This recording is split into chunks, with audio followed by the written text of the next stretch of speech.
articulated tug and barge, or ATBs. So if you can see, there's the barge towards the end of this, the tug towards the ends of the barge, and the barge has kind of a V shape. And so the bow just kind of nestles in and pushes the barge along. Those are about 480 feet long, 78 feet wide, and they hold 604 million gallons of oil. 6.4 million gallons. And they range from 20 to 34,000 deadweight tons. So here's something that actually the Department of Ecology has kind of set this up. We took it a little bit further. And what you'll notice here, these are the sensitive areas around the harbor and how important they are. And we've added a few things. For example, ecology did not have anything about Dungeness crab, nor another very important recreational, commercial, and tribal asset, and that's the Dungeness crab. As Brady points out, some of the things that are not on here are the fact that there are some duck clubs here and duck clubs up here, so the migratory fowl that are used as a recreational part were not included in our map. But any of those ships would move across.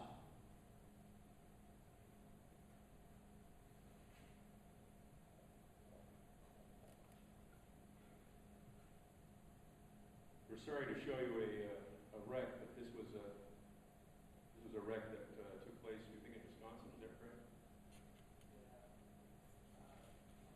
Oh, sorry, it's in Alberta. Well, those Canadians know how to pile them up, don't they? But anyway, Washington State has the ability to recover between 19 and 39% of a 50,000 barrel spill, 2.1 million gallons in the first 48 hours. I assume if we're wrong, you will please tell us so at the end, but that was what we believe we found from the websites.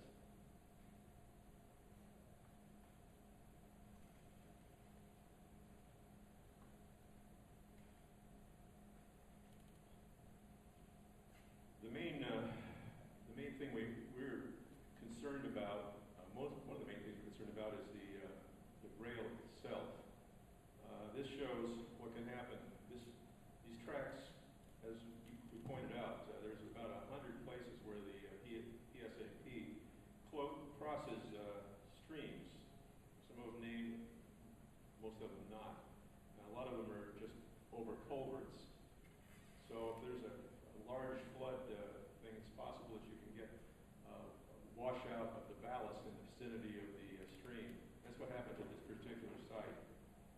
This was the track. Hello? Washed out there. Coming and going here. And the tank cars were going 36 miles an hour. Well, I don't know that we're going to be doing 36 miles an hour. And maybe some portions of the PSAP you might be able to get that fast. But that was the result there. And these are some of the spills that have happened. The picture is from New Jersey. Fortunately, we don't have any pictures like this from Washington State, but yet. Well, I hope not to. But there are some of the spills, recent spills. 5,000 gallons in Edmond, 1,000 to 1,500 gallons in Vashon Island, and the Seattle Interbay at 3,000 gallon spill. These are pretty small spills by most people's standards. These were as a result of, I'm not sure why these were a result of it. Do you know? I don't. But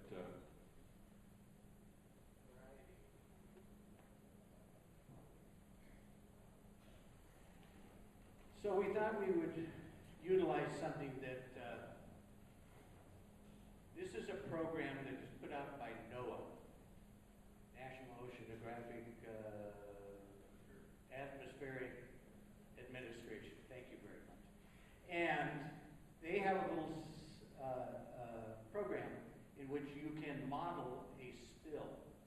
Well, the unfortunate thing is that they didn't have anything for Grays Harbor.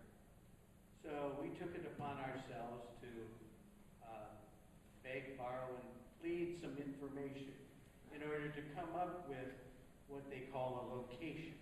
And this is the Grays Harbor location. In what I'm going to show you, there'll be 3 different animations. In what I'm going to show you, this is only the wind.